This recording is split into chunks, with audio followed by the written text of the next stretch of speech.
महाराष्ट्र के गढ़चिरौली से एक ऐसी खबर सामने आई है जिसने शिक्षा विभाग ही नहीं पूरे राज्य को हैरान कर दिया है।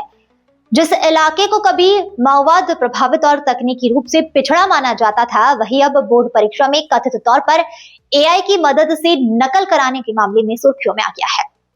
उच्च माध्यमिक प्रमाण पत्र यानी कि एचएससी की परीक्षा के दौरान चैट जीपीटी से जवाब तैयार कर छात्रों तक पहुंचाने का आरोप है। आखिर कैसे हुआ यह पूरा खेल, कौन कौन है इसमें शामिल, आइए समझते हैं पूरी कहानी। महाराष्ट्र का गढ़चिरौली, जिसे लंबे समय तक माओवाद प्रभावित इलाका माना जाता रहा, अब एक अलग वजह से चर्चा में आ गया है।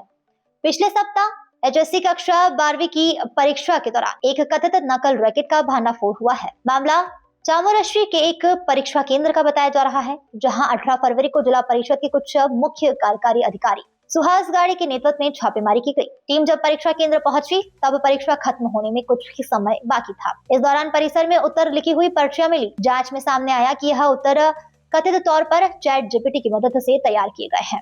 राजनीति विज्ञान, रसायन विज्ञान और भौतिक विज्ञान के प्रश्न पत्रों में हेराफेरी की आशंका जताई गई। जांच के दौरान एक चपरासी सूरज किलजरकर संदिग्ध हालत में पकड़ा गया। उसका मोबाइल फोन जब्त किया गया है।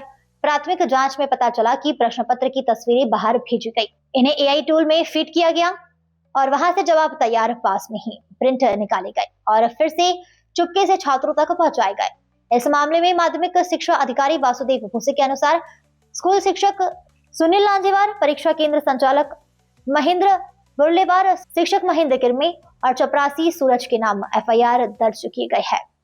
सुशील लांजेवार को निलंबित कर दिया गया है और अन्य के खिलाफ भी कार्रवाई की प्रक्रिया शुरू कर दी गई है। जिला परिषद प्रशासन ने जांच समिति गठित की है और 4 लोगों के निलंबन की कार्रवाई शुरू कर दी है।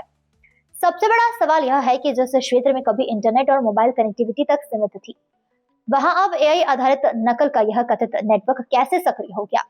यह मामला केवल परीक्षा में धोखाधड़ी का नहीं बल्कि शिक्षा व्यवस्था पर भरोसे का भी है। गढ़चिरौली जैसे क्षेत्र में शिक्षा को आगे बढ़ाने के लिए सरकार और प्रशासन लगातार प्रयास कर रहे हैं। ऐसे में अगर तकनीक का इस्तेमाल गलत तरीके से किया जाता है तो यह केवल कानून का उल्लंघन नहीं बल्कि युवाओं के भविष्य के साथ खिलवाड़ है।